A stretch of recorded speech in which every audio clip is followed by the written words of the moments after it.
আসসালামু আলাইকুম ভিউয়ার্স। আজকে আমি একটি এয়ার পাম্প আর একটি স্পঞ্জ ফিল্টার নিয়ে এসেছি আমার অ্যাকোয়ারিয়ামকে সাজানোর জন্য। আপনারা দেখতে পাচ্ছেন। এখন আমি ওগুলোকে আনবক্সিং করছি। ওগুলোকে আনবক্সিং করার পর সবগুলোকে একটার সাথে একটা জোড়া দেবো। এখন দেওয়ার পরে তো দেওয়া হয়ে গেছে।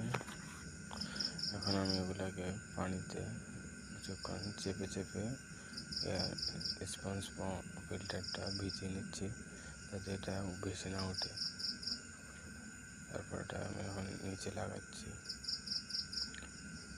এখন লাগানো শেষ।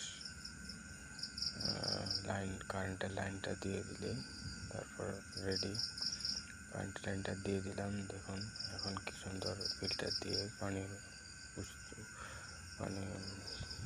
বুদবুদ উঠতেছে।